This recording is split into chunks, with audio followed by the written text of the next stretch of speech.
AfterBuzz TV Network, now the largest new media platform on the web, and your #1 source for after-show entertainment.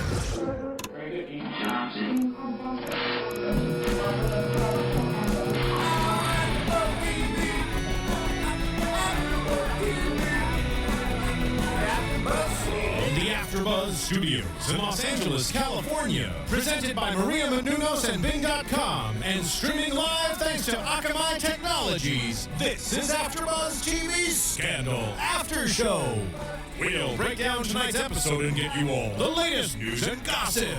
If you'd like to buzz in on tonight's show, you can buzz us at 424-256-1729. That's 424-256-1729. And now, another post-game wrap-up show for your favorite TV show. It's AfterBuzz TV Scandal After Show. Hello, welcome everybody. Tonight you'll be watching the AfterBuzz TV After Show for ABC Scandal. Today we're going to be recapping episode 17 of season 2, Snake in the Garden. I'm your host, taking over for Emile today. He had other obligations. I am Kennelia, and I'm joined here by the wonderful... Hey everyone, I'm Sofia Stanley. What up? I am Bamm Ericsen. And like I just said, guys, Emile had other obligations. We're so disappointed that he couldn't be here, but we're going to take over and go along like we usually do in true gladiator style. So we're going to get right into it. So first we're going to talk about the Hollis kidnapping. So when the episode started in regards to Hollis, he walked into Olivia Pope and Associates with his ex-wife, and they got information about their daughter being kidnapped. So the beginning of the situation showed that Hollis was a little standoffish about it. He didn't really believe what was going on. He thought his daughter was just playing him for a fool, and his wife was the only one who was trying to take this situation seriously. What do you guys think? Because from the beginning, I was a little weirded out. Like he came initially saying, she's just using me for my money. And the wife was like, really? Like, what do you guys think about that? And I'm going to be the very unpopular one this episode. I was 100% with Hollis. And the reason being is, no matter how we feel about Hollis, there's almost no way that he could have gotten to the position that he is and be this oil tycoon and basically have free access and a free pass to the White House with all that he's done if he was not a very good judge of character, even if it had to do with his own child. So I think he knows his kid. And I think that his kind of bravado with the situation was simply because of not only his child's track record, but more importantly, look at his own track record. Mm-hmm. Do you know what I mean? So it's like the apple doesn't fall far from the tree. Like if you kind of are a little bit shady and a little bit grimy, you kind of have a tendency to think everyone is shady and grimy. So even though my gut was like, oh my God, I can't believe he believed his kid, part of me is like, oh no, all of the little crumbs are there. You know, she'd been in rehab, she had done all those things. And I mean, hello, she's a kid getting an allowance beyond most people get. And then she has the audacity to be like Bonnie and Clyde, like just like Olivia said, like you spoiled brat, like boo-hoo, nobody feels sorry for you. You're like out robbing people. I knew from the moment that his daughter, played by Andrea Bowen, who used to be on Desperate Housewives. I know that because why? I watch Desperate Housewives, and I noticed that it seems like when you have an ABC job, they always keep you in the loop. So because they're the best. Yeah. Mm-hmm.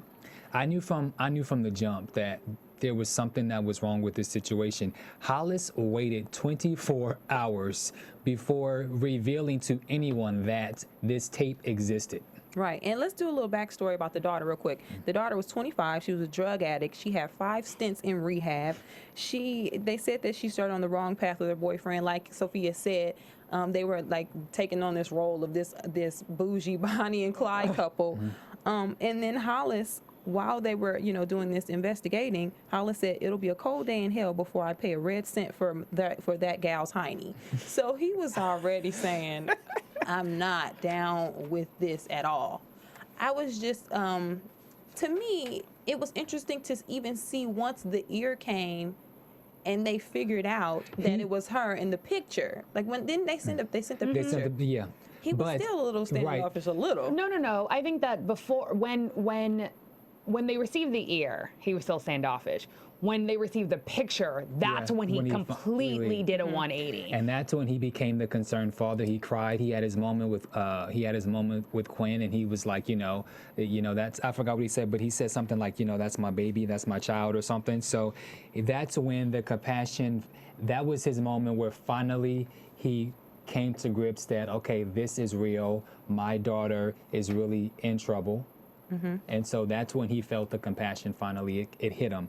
But again, you can't blame him.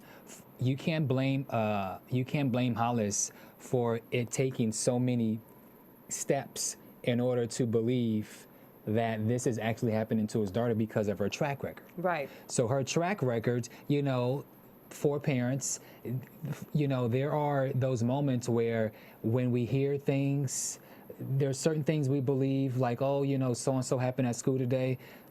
No, I don't, your child is basically my point. Your child. He knew his child. And so it took for the ear completely to be off for him to finally come to grips, because like we said, when he initially saw the ear, he was like, that's not an ear. Yeah. He immediately brushed it off. And let's insert David into this scenario real quick, because if we go back a little bit, David was staying at the office because at the beginning you saw that someone broke into his apartment. He walked into the apartment while the person was still there. So he was hiding on the floor. They get back to the office a couple scenes later and he's staying on the couch. But throughout their investigation, David was chiming in as the voice of reason from the white hat perspective. And Huck had an interesting monologue in that scene. When David suggested that they go to the police. No, go ahead. He suggested that they go to police, and Huck basically said, if I were a smart person or if I were anyone else, I wouldn't go to police, I would go to us, because if you go to the police, then there's bodies. He basically gave a rundown of everything that would go wrong with the police versus with Pope and Associates. And I thought that was good for David to hear, because David he sees what goes on from the outside, but to see them actually work and to see why people go to him, I thought it was about time that he heard that, because it seemed like David was just there like a little gnat. He was like that gnat at a barbecue where he was just buzzing around. You're like, dude, I'm trying to eat. Like, you know what I mean? He was just there in the mix. But again, David's a lawyer. True. And so he thinks like a lawyer. And so this is great for David's character to see the other side, because he's only used to seeing when Olivia is in that moment when they're about to take something down. He doesn't see the perspective. His frame of mind is different. So it would make sense that he would make those opinions and those comments based off of his side of the perspective. So I thought it was good. But then also, now he may have been in that, but there were some times when he was very helpful, especially Abby and Harrison's relationship. They were all really chummy. Yeah, and so there was some times where he gave good points and he was helping. So he was a gnat, but he was helpful sometimes. Now, do you think, question for you guys, because David saw that and he saw a different perspective and he pretty much has nowhere to live, do you think he'll eventually become a part of the team? Or have we discussed that, or has that been something that's been mentioned on Twitter? No, I think it's both. I think it's been discussed on Twitter. We haven't really gone in depth with it. I definitely think that that's where they're leaning. And I think that, to piggyback on both what you're saying, Kennelia, and what you're saying, Bamm, is I think he finally saw the humanity. And even though I think he knows that Olivia wears the white hat, and I think that's why, regardless of what he says about her, his actions always show that he thinks that she basically does fix things, right? But I think that right now, wherein before, quote unquote, the law in the way that he knew it, that was his family, right? So to even juxtapose, and I'm just going to skip ahead for a second, when Osborne was saying, this isn't my job, this is my duty, I think that's how David had previously felt about his job and his role. And then he saw that all basically go to crap, right? So he kind of, in essence, needs a new family, right? He needs a new code of ethics, a new code of honor. And I think that in that situation, especially just to piggyback off of what you said, Bamm, being a lawyer, he understands numbers and he understands logic. And when Huck basically said, we have never lost someone, those are powerful odds, and then went on to say that the minute you call the police, the rate of survival goes down 50%. That's something that any logical linear thinker can understand. So I think they're definitely positioning him, and even just, you know, the little banter with him and Harrison in the kitchen in terms of brushing his teeth, it also shows how comfortable he feels. And then, you know, towards the end when they're all eating together, they kind of did one of those looks at each other like, you know, we did a good job. So I definitely think they're angling that way. But also, he was beyond comfortable. He was eating, I don't know if it was a bowl of cereal, while Huck had that dead ear, investigating and looking like he's clearly comfortable. But also, too, I think, no, go ahead, Kennelia. No, I'm just laughing. It was funny. He just. Yeah, I mean, I definitely agree that he was comfortable. But also, too, let's not forget who David is. Like, David isn't some random guy. Like, David still was previously the USDA. Like, so he's used to dead people. And I don't mean it to sound as it is, but that's kind of why he also seemed like a gnat, because this isn't scary to him. What I actually was a little bit troublesome to me were two things, and I don't know if we're going to talk about them. To me, and I know I'm going to get crap for this, it wasn't frenzied enough for kidnapping, right? Just in general, like everyone's energy. Like even the way that the young lady, I think her name was Tracy, came in with Hollis's mail and his food and so forth and so on. Like, isn't anyone tracking someone? So presumably, if it is a real kidnapping, you suspect everyone. In order to have a kidnapping of that level, you have to have an inside person, right? So you should be screening everyone. You shouldn't just be allowing some assistant to walk in and drop things off. And even the way she was like, oh, there's a package for you, nobody heard that. It's a kidnapping. Like, this was textbook. Like, of course it's going to be a finger or an ear, right? And I really had a problem with the devil being the client. Olivia's response that even the devil loves their kids. I literally looked up like, that's not a response. Well, especially because everyone in the office except Abby seemed to voice some type of discomfort with the situation. As soon as Hollis came in the door, Quinn her face went white. She looked like she saw a ghost and like she wanted to vomit. Then Harrison asked as well. And then Olivia tried to get rid of Quinn by saying, you know, you've been doing your investigation, you've been up all night. Like, Olivia knows why she had to get rid of Quinn, you know. But then why take Hollis? Like, seriously, like, I'm not trying to be funny. Like, let's legitimately put this into perspective, okay? Hollis Doyle was the reason, arguably, that this entire defiance happened, right? So all of the dominoes start with Hollis. Now, ironically, Hollis is the least culpable because Hollis is Hollis, right? So I'm not actually blaming it all on him, but I'm just saying that without him, all of these other things wouldn't have come into play. But more importantly, I think that everyone's brushing over the fact that regardless of Quinn's life now, like, he almost killed Quinn. Yeah. And he killed her boyfriend. And he killed her boyfriend. Do you know what I'm trying to say? And not only her boyfriend, but she's now subsequently, and I can't recall, but come to realize that he wasn't actually cheating on her. So at least before, when there was some semblance of, oh, I hate him, but I love him because he passed away, now you realize, like, this whole thing was a setup. I don't know. I think it was a little bit condescending even for Olivia to try to make her go away, because I think it felt to me a little bit like she was choosing, versus I slightly need Olivia to kind of say, like, directly to Quinn, like, you either need to get over this or they need to have a conversation. But they've never actually had the conversation. And where was big blabbermouth Abby? Of all the episodes when she's yapping at the mouth and she has something to say about something she doesn't like, she was not the fire, you know, Abby that always wants to go at Olivia. Like, this was the time to really give Olivia the business for taking on Doyle as a client. But keep in mind the conversation last episode that she had with Harrison when she said, when she basically said, I knew what it was, but now I'm going to act like I know what it is. So Abby's demeanor, it seems to everyone in the office, has changed. She'll still be Abby and she'll still ride for Pope and Associates.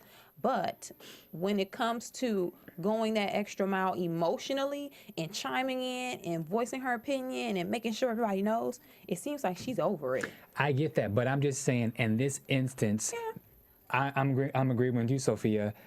Why the hell did she take this case? Right. So this should, you know, yes, she's fallen back, but this out of any client, this should have been the time where it would have been appropriate to say, Liv, girl, hold on. But the funny thing is, and I'm going to talk out of another side of my mouth, I think, even though I think that I have an issue with Olivia taking the case, I don't think it should have been Abby for exactly what Kennelia said. I think Abby has fallen in line. She basically knows how the rules are played. I think it's more important, though, that but again, Hollis of all people. Do you know what I mean? And they said it. And not only, obviously, did I think it's important to show that Quinn said something to Harrison. Harrison usually doesn't take things then to Olivia. He did a slight square off with Olivia. Like, even his body language, the way that he came in front of her, and he was like, why are we taking on the devil as a client? Like, he used her exact words, and I think that was very pertinent. Like, whenever they mimic words, they're doing it not only for emphasis, but it really is that he's championing on behalf of Quinn. So, you know, and I just think that the entire arc of the story for me fell flat because, again, here you have Hollis, who has 8 children, 5 wives, right? It's supposedly his favorite ex-wife, this kid that you just continue to throw money at, regardless of the however many stints, right? Then obviously you feel some kind of a pang of guilt because you actually think she was kidnapped. Then you have that overjoyed feeling because she was successfully recovered, minus quote unquote an ear. But then you find out that not only was it not her boyfriend who staged it, but that she staged it and cut off her own ear. To me, that whole conversation, like money or family. Well, obviously she already decided. Do you know what I mean? Like, obviously you have given her no family structure, even though I think that Liv's point was correct, like you're a spoiled brat, but you've given her no foundation to not walk away from $20 million. So what, now things are gonna be different? Because first of all, you didn't believe me, even though I was lying. You still didn't initially believe me. That's why I had to cut off my ear. But cut off your ear. But I think Doyle was where else was he gonna go with this? Like, you know, it's either okay, he basically gave her the option for the last time in case maybe she wanted to change her. Like, I just think that was pretty much the only thing that he can say, because his daughter, she's gone. She's a lost cause. So kind of like a one last try, you know, 20 million or the family. But this time, after what she did, I think he felt like his reasons for how he felt about her was justified for the fact that she cut her ear off. And so where else was he gonna go? What else was he supposed to say? And real quick, add on top of it. So I agree with what both of you are saying. If you've dealt with anybody with an addiction, at some point you have to draw the line in the sand and say it's either gonna be this or this.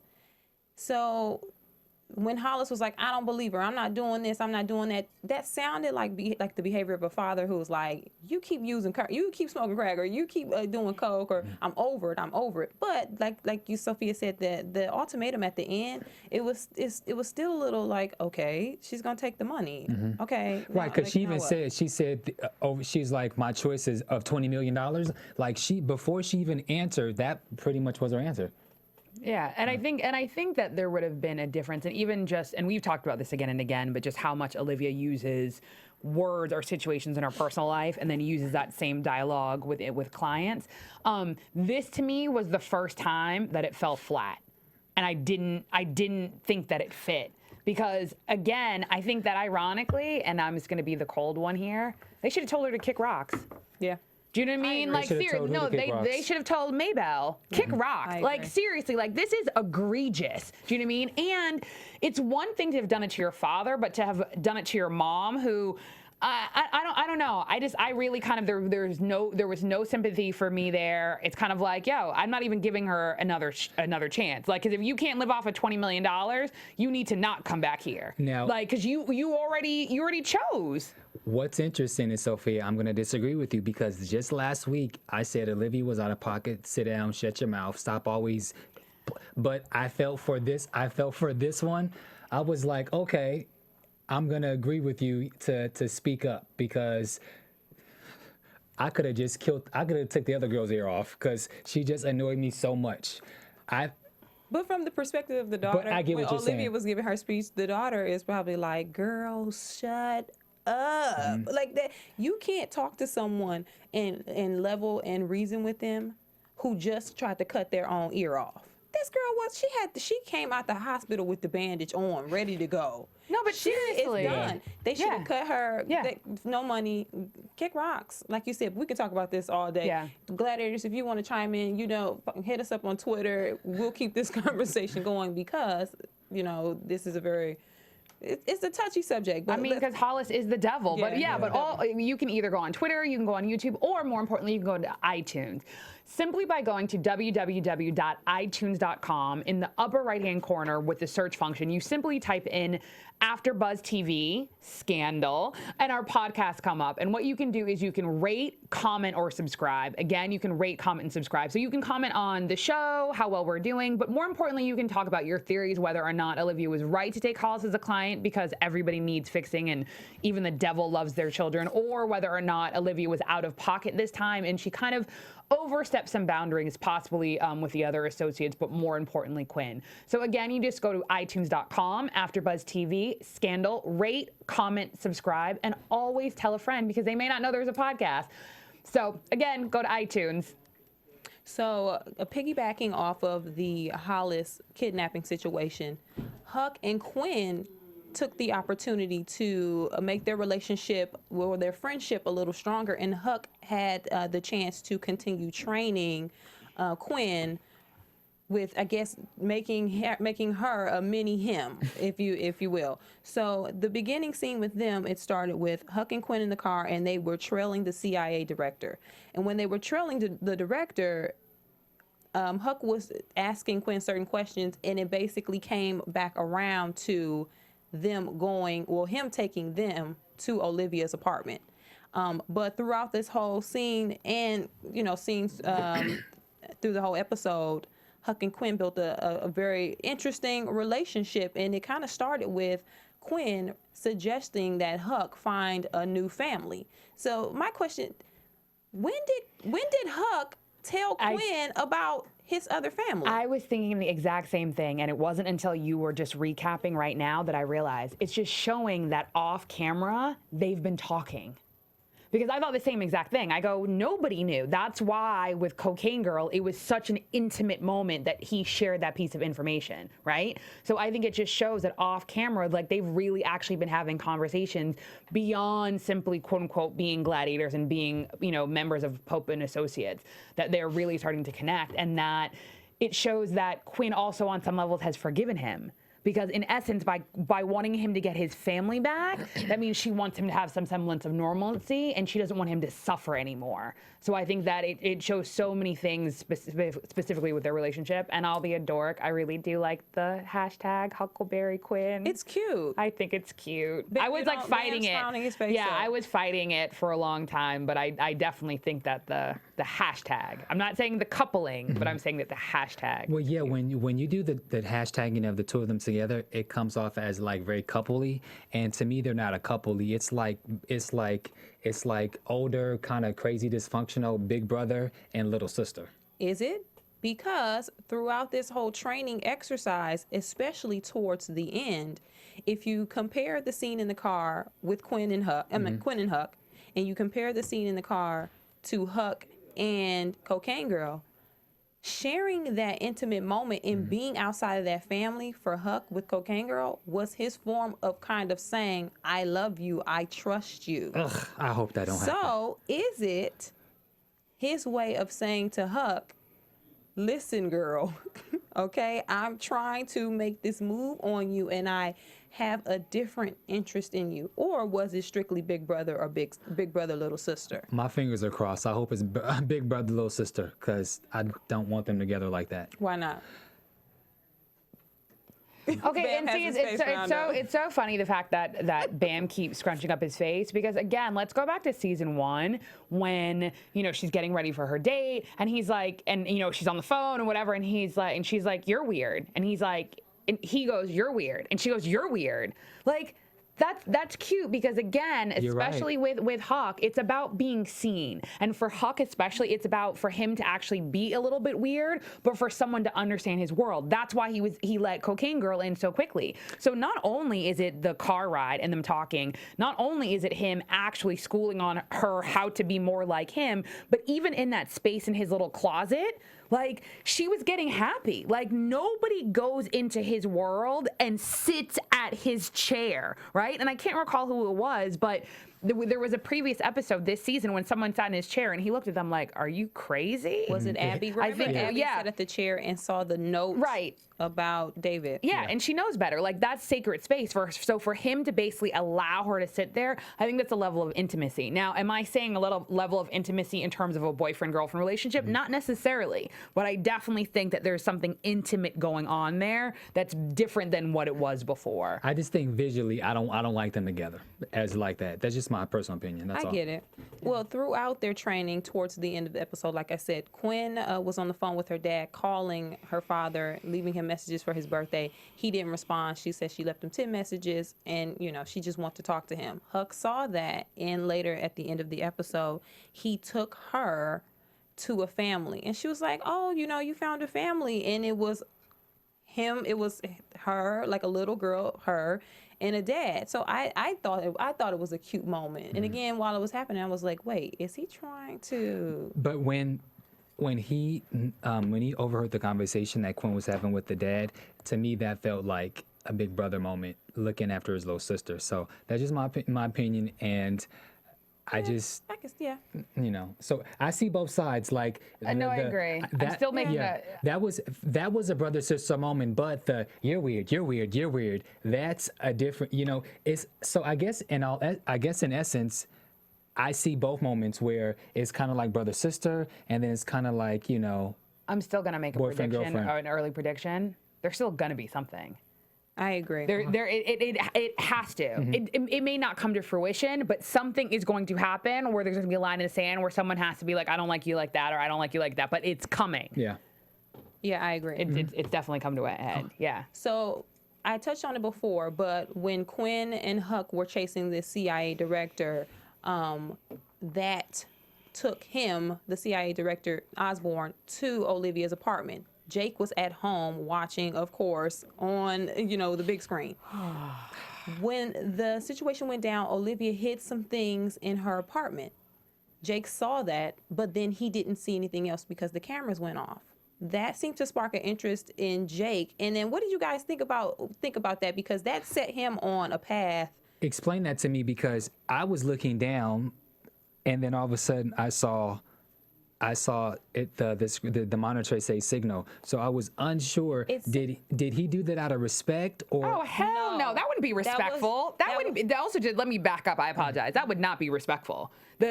He knows that guy could possibly be the mole, because he knows, first of all, that he's director of the CIA. When Olivia gave him the information, she specifically said, "You cannot take it to the CIA."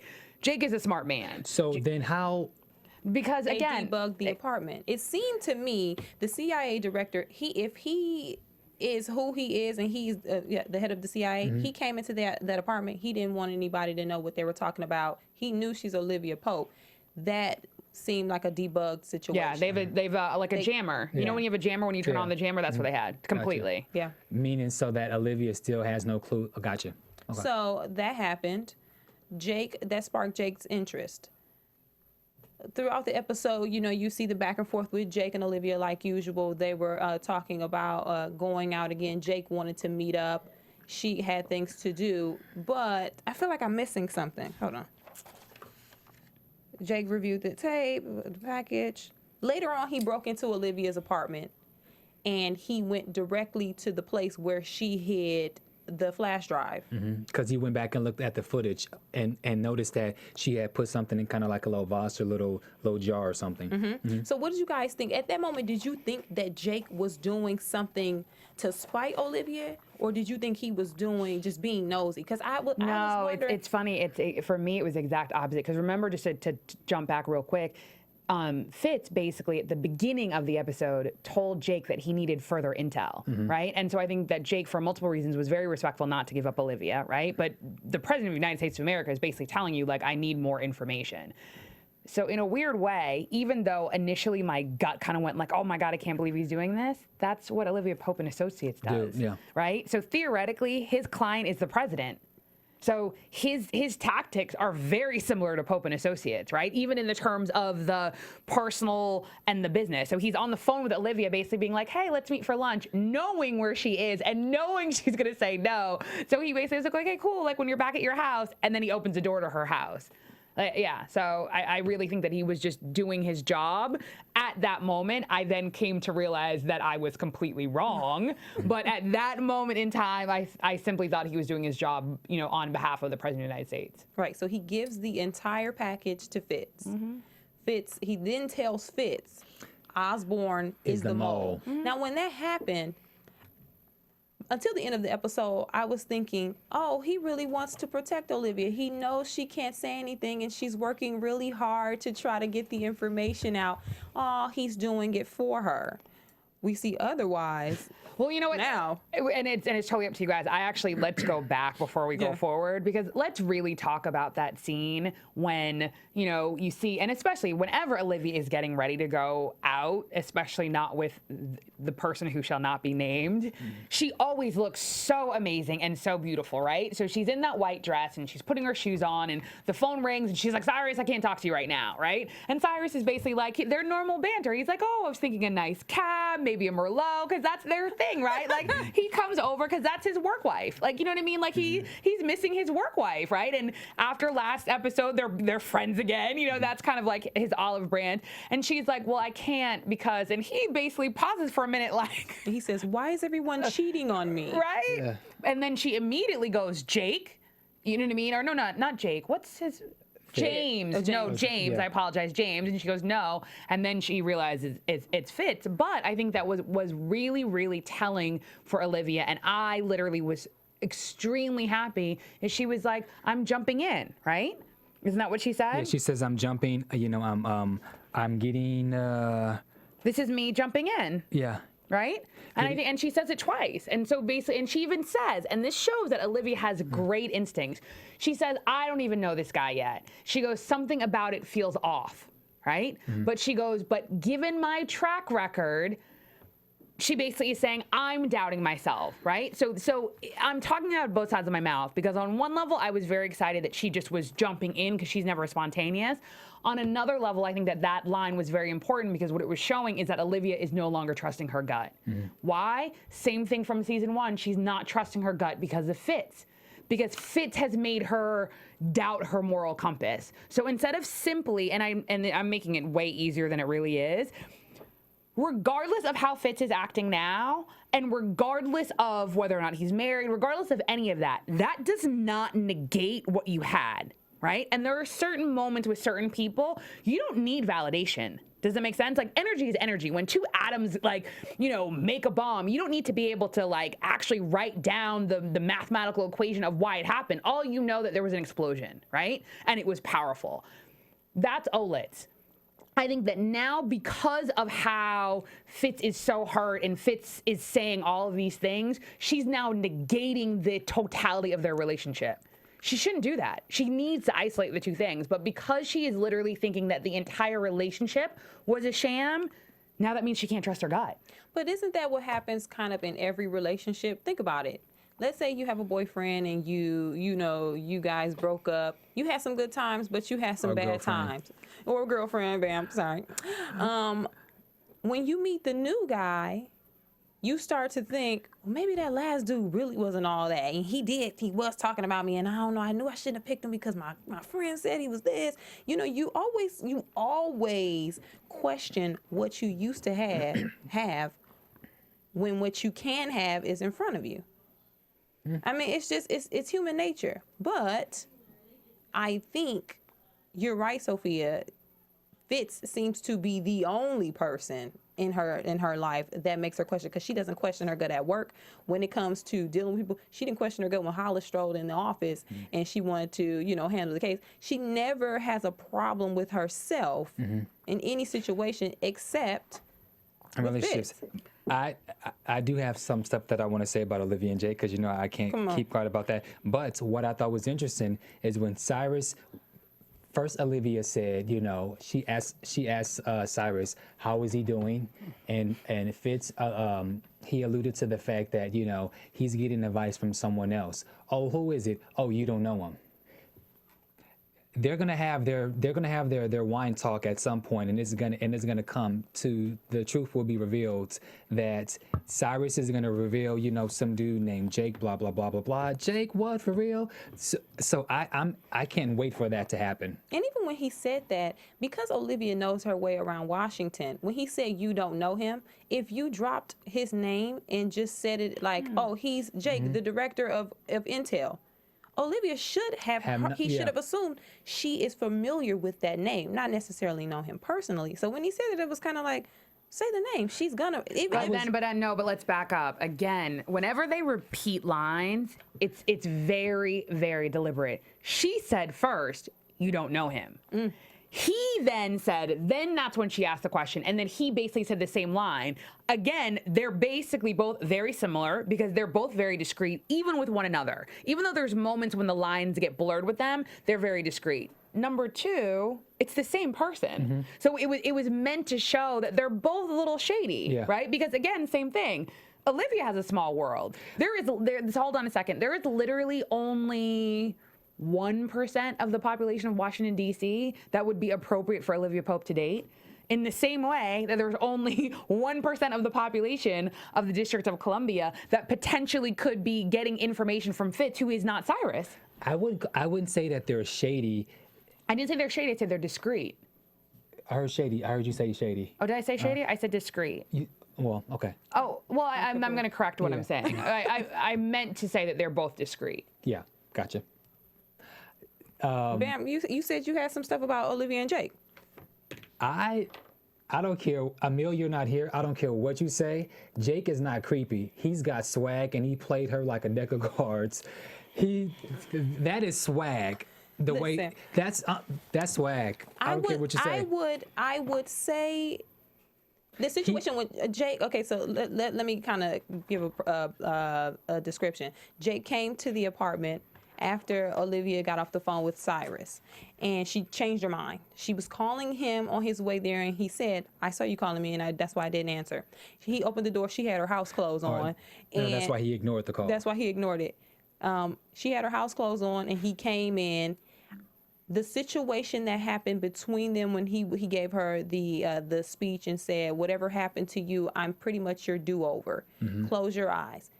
If he weren't Jake, like if I would not have seen what I saw at the end of this episode, I'd be like, yeah, he got swag. But now that I know he's a cold piece, and Jake is getting my cold piece of the week nomination for this episode. Doyle gets mine, but okay.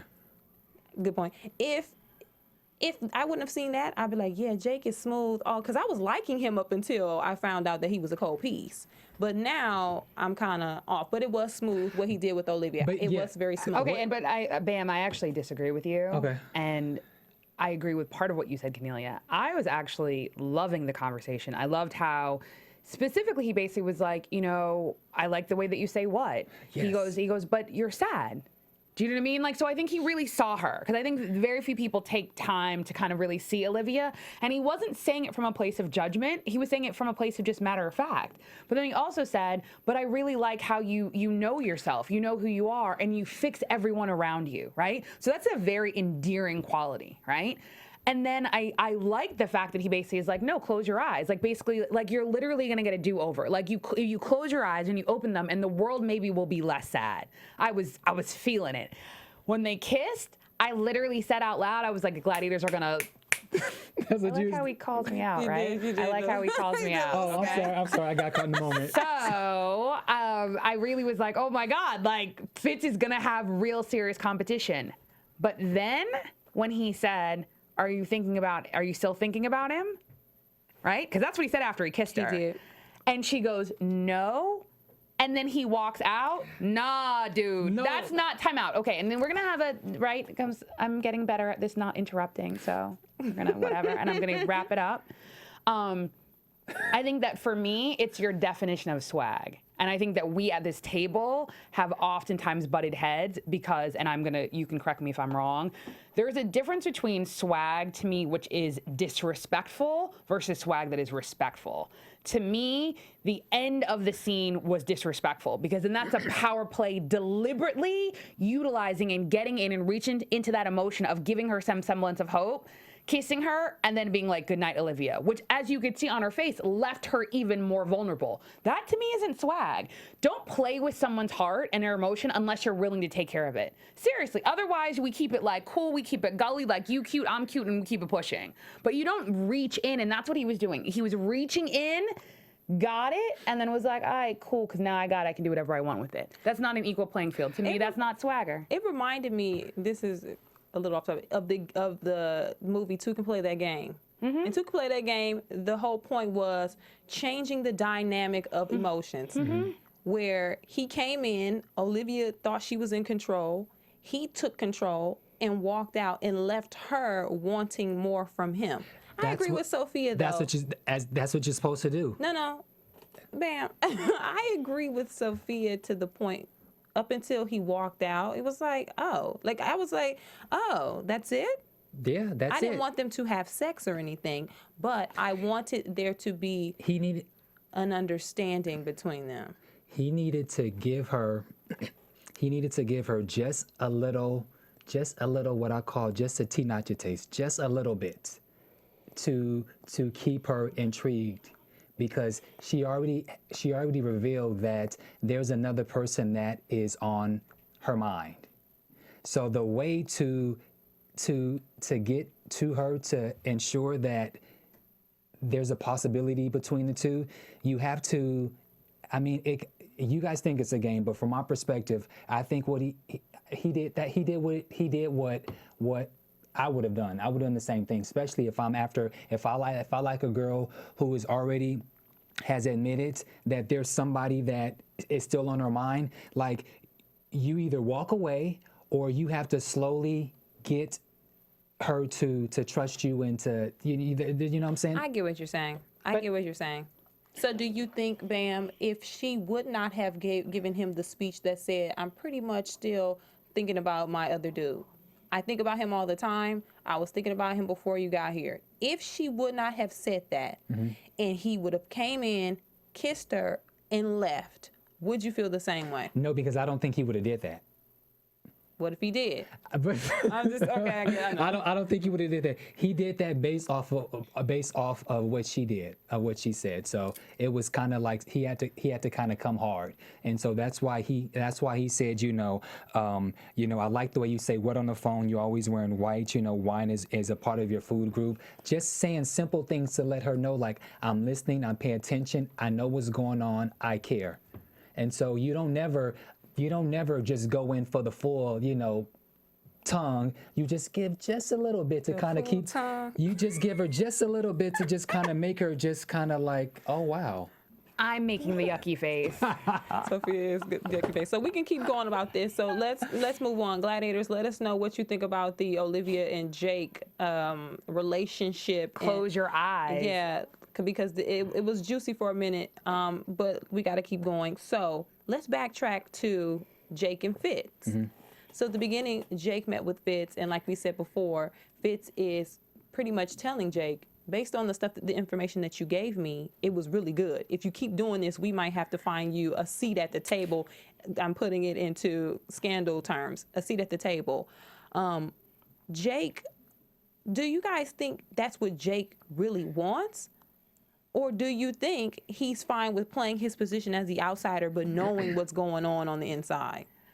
I'm 50-50.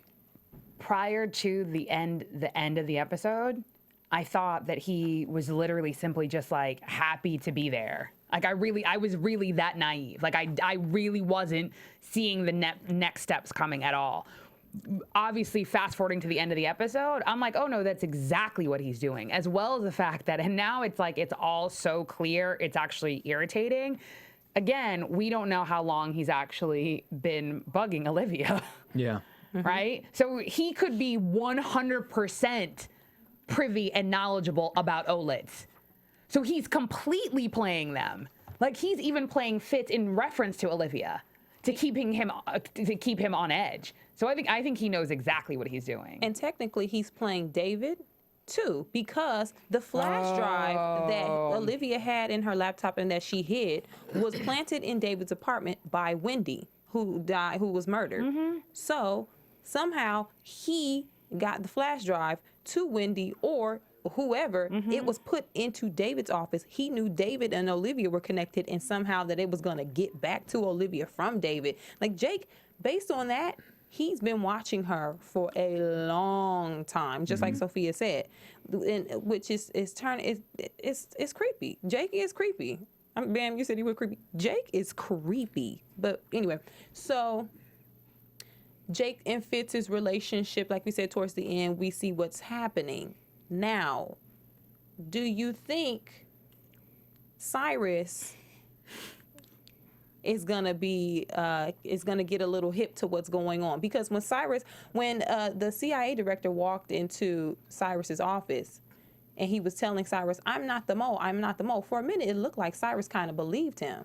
Oh, absolutely, Cyrus believed. I think Cyrus believed him. Did you guys think? Okay, see, I'm gonna go one worse. Okay. I thought it was Cyrus. No, seriously. Like, when I was watching, because his demeanor was so that he obviously believed that this guy was not the mole. How would he know that? I literally was like, are you kidding me? Is Cyrus the mole? Well, that's because I was thinking that too, but that's why I think Cyrus believed that Osborne was not the mole, right? Because it was a guilty conscience. Like, oh shoot, right? But at the same time, we had Charlie is investigating Jake for Cyrus. Right. So, is there? I kind of want, while this is happening, for Cyrus to simultaneously find out the truth about Jake while we're seeing it unfold as well. I agree. Because now that Cyrus is looped in, one thing that you don't want to do is loop Cyrus into a situation where he was wrong, where he took Fitz's advice or took some information from Fitz and is wrong, because Cyrus is the one that is supposed to give Fitz the good information. Their dynamic has always been the other way around. So I kind of want Cyrus to find out about Jake before everyone else, so he can handle it, and I want to see how he handles it. This is the problem is, this is the thing is, because of this new Fitz, he is being, like, to me, a president with swagger. So even to me, the way that he handled Cyrus, right? So Cyrus goes again to Charlie, which I'm always uncomfortable when I see Charlie. So he goes to Charlie basically to investigate Jake. Charlie brings him back some intel, and he basically, goes directly into the president's office. And for the first time in a long time, we see old Cyrus, right? Because we see old Cyrus leaning into the president and giving him a monologue like he normally does. He asked him one question he didn't even want him to answer. That to me is Cyrus setting Cyrus up to be like, I'm about to school you on some stuff, okay? Cyrus then goes basically like, you probably did things that can't go in your memoirs, but it basically saved the Republic, right? Just like what I did in Ohio, right? And he goes on and on and on, and is basically, and it was very, very clear that history dictates heroes and villains, right? So again, it's that whole ends justifies the means, thinking ahead, not being so emotionally attached to things. At the end of that, that's basically when Fitz stands up, right? And again, Fitz's entire posture, this latter half of season 2, is very different. Fitz is usually very relaxed. His shoulders almost roll down. He stands up and then says, sit down. Right? Again, Cyrus is his pit bull. So let's just put this all into perspective. Again, he tells him to sit. Cyrus sits. He then discloses the information about Osborne. To me, Fitz was doing that like, I'm going to give him a little bone, right? He riled up again. I'm going to give him a little bone so that he thinks maybe we're on the same page again. But he was angling him because, again, what did Cyrus do? When Osborne came in, even though his gut told him, I don't think it's Osborne, what did he say? He goes, the president has decided, not we, the president has decided. So that means he's a little bit unsure, which is unlike Cyrus. And he goes, and I serve at the behest, right, or something of that nature, of the president. That, to me, is very telling, because to me, I think this is going to be the first time, and I'm making another prediction, where I think Cyrus is really going to start to basically be like, yeah, me and the president, we're not aligned. Like, I think before he was trying to get in his good graces, I think Cyrus is about to take a new tactic. See, I took the conversation, let's back it up. I took the conversation between Cyrus and Fitz a little different. I saw that, well, Fitz got put in his place 2 times, in my opinion, in this episode. Once by Cyrus and once by Mellie. And then when I say put in his place by Cyrus came in the room like he was pretty much over it. He said, what happened, you know, when you were overseas in the military? And Fitz was like, you're not going to be questioning me. And he pretty much ran down everything that he assumed that happened.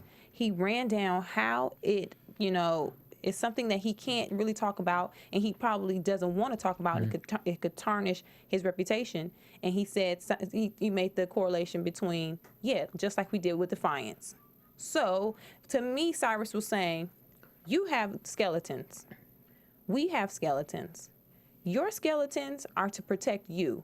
Our skeletons are to protect you. Yeah.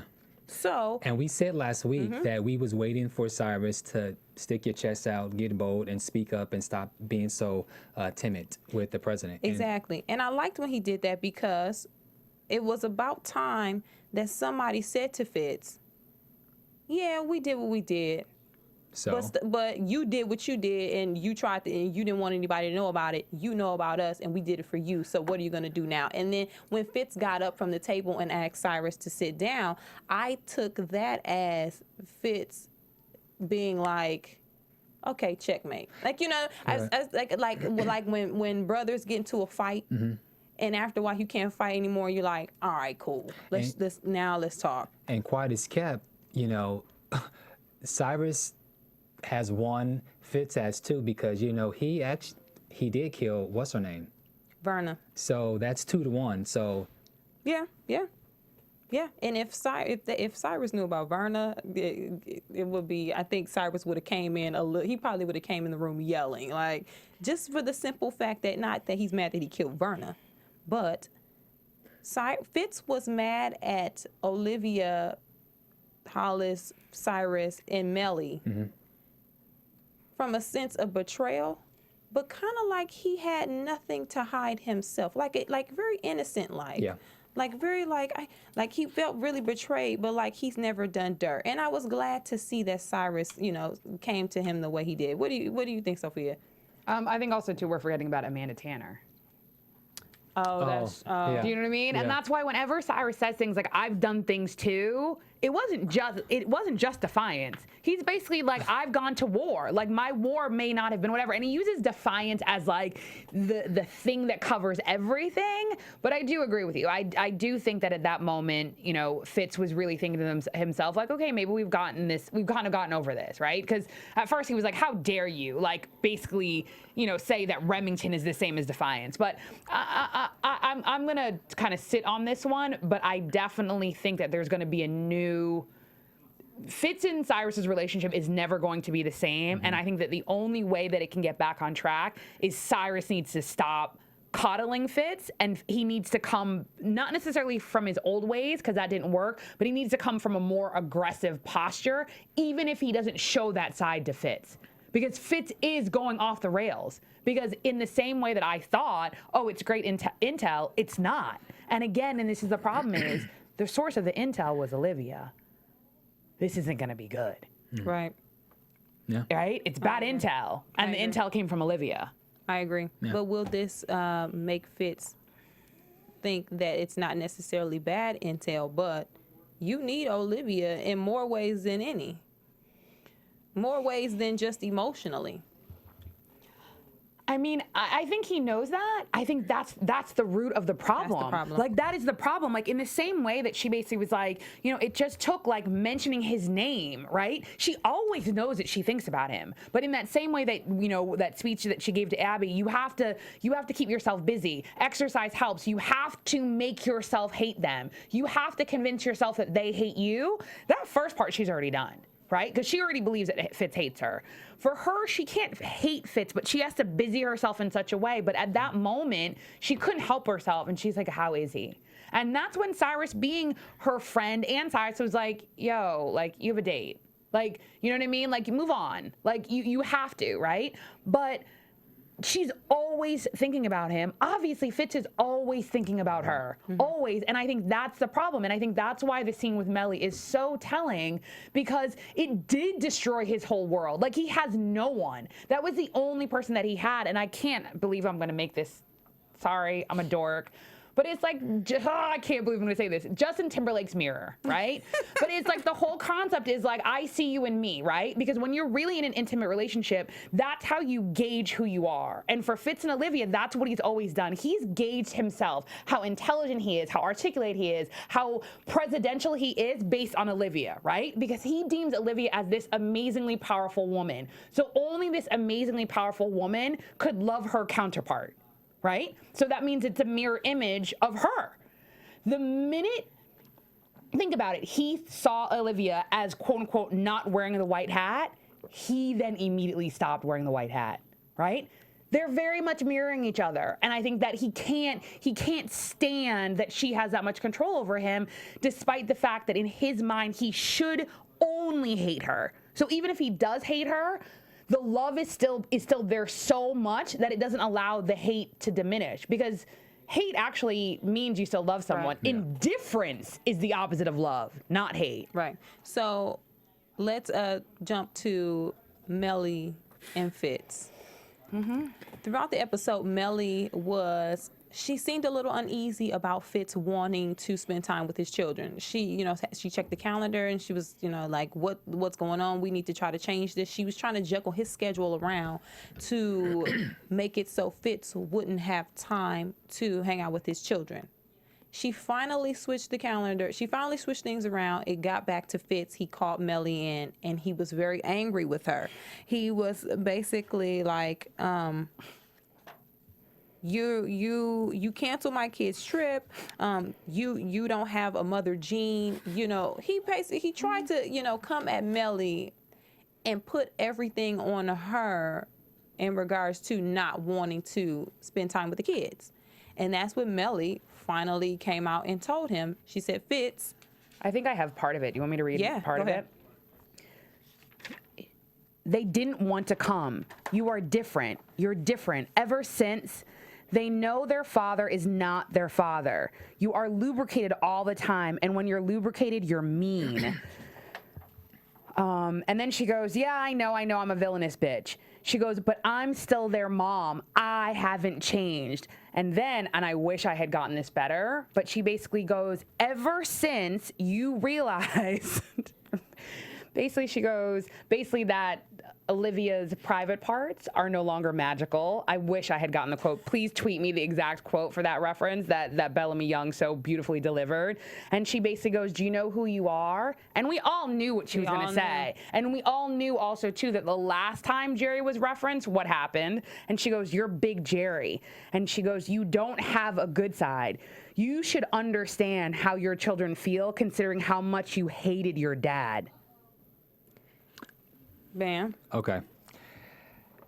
I'm gonna jump on the other. Before I jump on the other side, the only thing that bothered me about Fitz is those are your kids, so call them.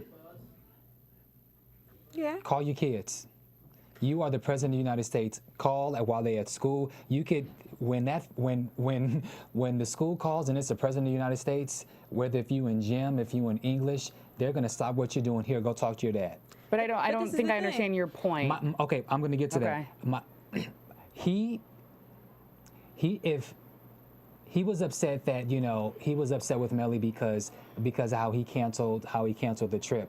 I'm just saying that as a father, if it was that important to you, call your kids. But from the kid's standpoint, if you hate your dad, you can't tell dad that you hate him.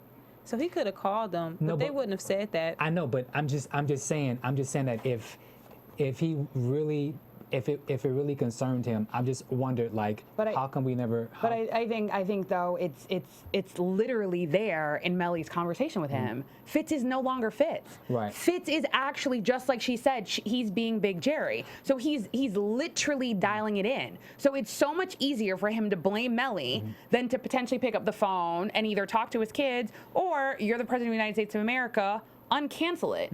It's very much his self-loathing and his poor me, I'm the victim, and so I'm gonna blame my wife for everything instead of calling his kids, because he's no longer the father he used to be. So meaning the father he used to be would have called his kids, because he would have never gotten this far removed from them for them to hate him. And not just to hate him, but to literally to have to seek solace in Mellie of all people. And she pointed out during the speech how the daughter hated tennis. Last time she played tennis, he made it goofy and fun. But last time, the most recent time, he just yelled at her. And when she was saying all these things, I was thinking she was Big Jerry, because I said a couple episodes, I was thinking he was just like his dad. I said a couple episodes, Fitz is turning into his dad. It's just unfortunate now that the kids are involved and it trickled down to them. And I'm glad they brought the kids up, because we were always saying, where are the kids? They kind of gave an explanation why they're not there, because they hate Fitz.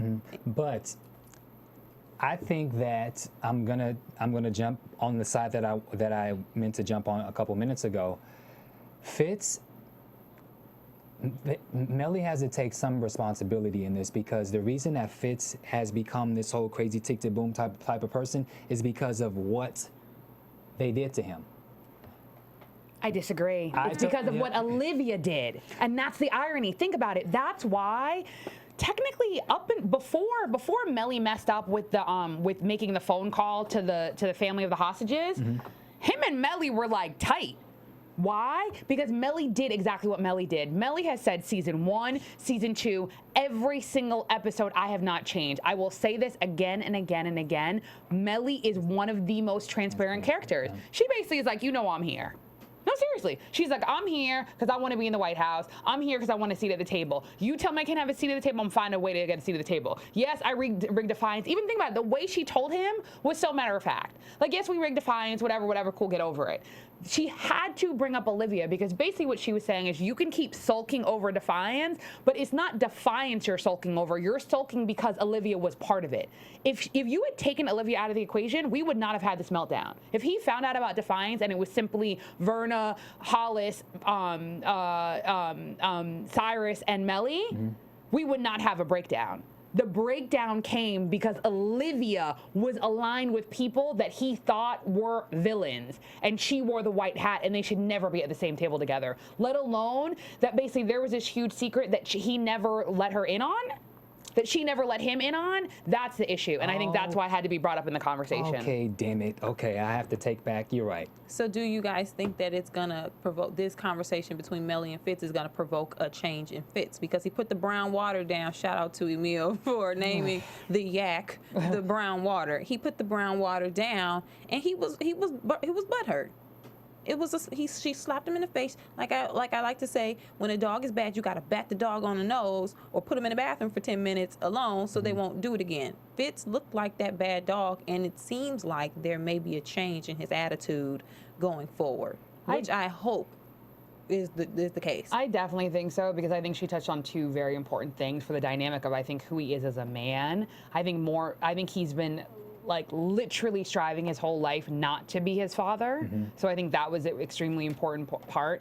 And I think that he prides himself on being such an amazing father. It's still tied to Big Jerry, but I think that at that moment, when not only to know that Mellie was right, but to know how far removed he's become from himself, that his own children don't want to spend time with him, and that they're seeking solace in their mother, who is the cold, hands the baby off with the sanitary wipes. I think that he has no choice, or else he's not the Fitz who they all conspire to get elected. Do you know what I mean? And I don't think they were all wrong. I think that at the root they were correct in believing that he was that guy, that he was that special. I mean, and he got the 2 wake-up calls that we've been saying that he needed. He needed to hear about, he needed to hear from Cyrus what he heard, and then he needed to be confronted about his drinking issue. So, yeah, you're right. So before we wrap it up, Jake being the mole. Is Jake the mole now? Because you saw throughout the whole episode, he was doing things, and it looked like he was getting this information for, trying to help out Olivia, or was he trying to help out Fitz? Was he, was he wearing the white hat, trying to be the good guy and make sure that the CIA mole was, was exposed? But as you saw, he was on the park bench with the guy discussing the CIA director's apparent suicide, which was not a suicide. It was it was set up. So, who is Jake? Who is he? Because, this whole time we were thinking he was just this creepy guy working for Fitz, and, he had good intentions. Oh, he's cute. But now he's a murderer. And what else has he been involved in besides this? Well, to me, he's also a double murderer. To me, I think it's very easy for us to say that he killed Wendy. Yeah, so he killed Wendy, right? He killed the Osborne. I think more importantly is who's the guy that he met with. That's my question. Right? Yeah. Okay. Because obviously he's taking direction from somebody. So that kind of scares me. And it's like, I'm really probably this entire weekend going to go back and watch the entire season 2 to see if we've seen that gentleman before. Because I don't recall that we have, but we may have. And if we have, whoever he is telling to potentially who the mole is. I don't think we've seen him before, because I know his name. He was an equal with Lorenz Tate. His name is the dad. Joe Morton. Okay. So the question is, what is Jake trying to gain? And Gladiators, chime in and let us know. Tweet us. We'll be tweeting.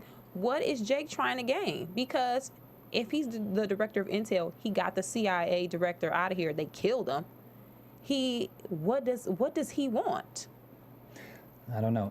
Is he the mole? I don't know. The only thing is that I actually don't know, but to me what was sloppy is having the director of the CIA shoot himself in Rock Creek Park. I know I watch way too many TV shows, but someone like that would shoot himself in the privacy of his own home with a note. Like, it's just not, that's that's outside of character. Like, do you know what I mean? Especially if you're embarrassed or disgraced, you wouldn't then further disgrace your family to kind of do it in such a public setting, which to me is why Olivia was like, wait, what? Do you know what I mean? Because even if it was, I think they still would have been alarmed, but I think that if it had been in his house, they wouldn't have been so. I think that's kind of where they're going to go with it next episode. And remember Enemy of the State, when the guy shot himself in the park, and how someone was videoed, the guy who was bird watching. It's sloppy, because you just never know who in today's in 2013 who was watching, who was videoing. Same thing. Right. All right, guys. So let's get into news and gossip. AfterBuzz TV News. So we don't really have any particular news except for our favorite part of the show. Shout outs, Sophia. It is definitely my favorite part of the show. And the reason that we do this is because, Gladiators, we so appreciate your comments, your feedback, watching. We especially appreciate when you go onto iTunes and you rate, comment, and subscribe and tell a friend. And we actually really utilize a lot of your comments on YouTube to kind of theorize, or how I like to think of, kind of create my conspiracy wall. So as always, I'm going to start out with iTunes. We have Chili in the Chai.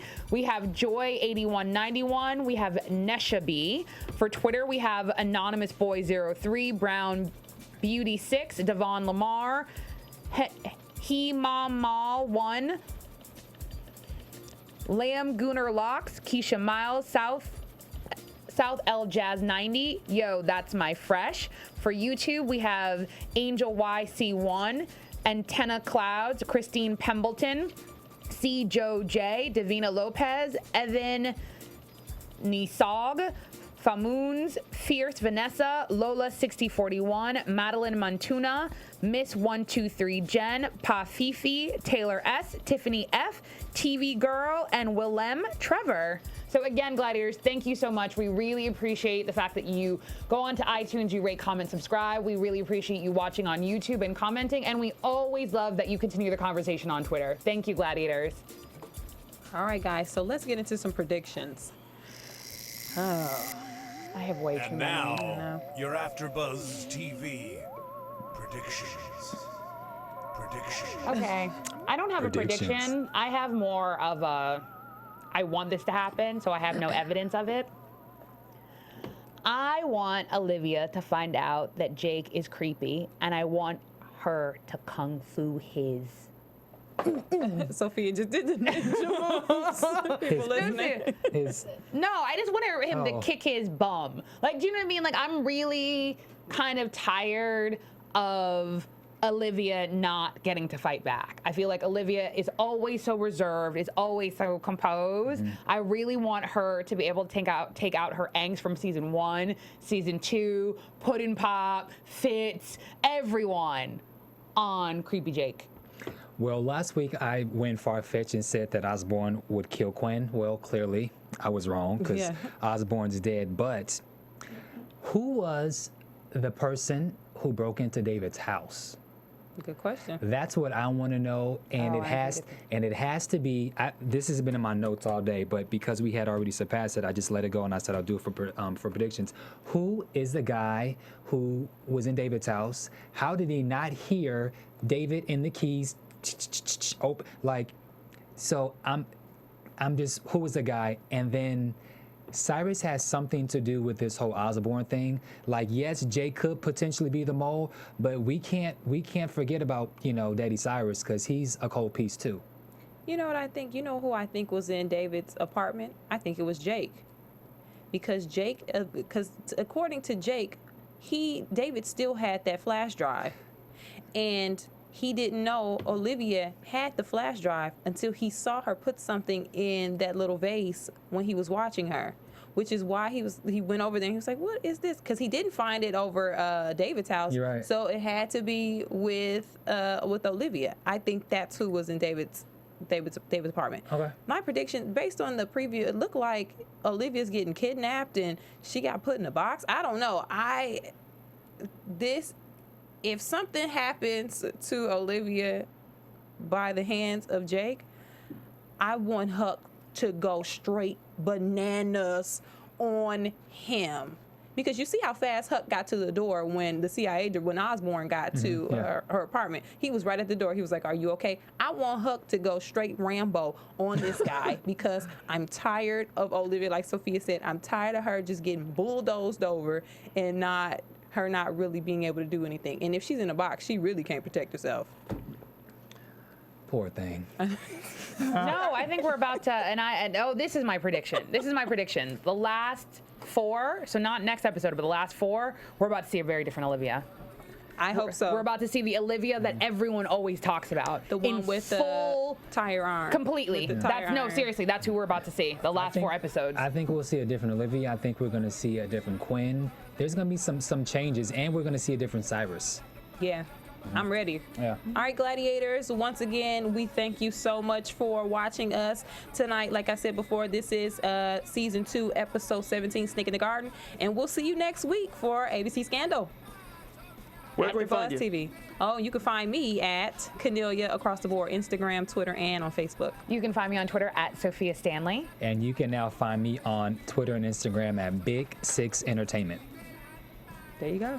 From Bing.com, executive producers Maria Menounos, Kevin Undergaro, Phil Svitek, and the entire AfterBuzz TV staff, we would like to thank you for listening to the AfterBuzz TV network. To watch or listen to other after shows and post comments or questions, be sure to visit AfterBuzzTV.com. I'm Sir Richard Wentworth, and this has been a presentation of AfterBuzz TV. Buzz you later. The views expressed herein are those of the hosts only and do not necessarily reflect the views of AfterBuzz TV or its owners or principals.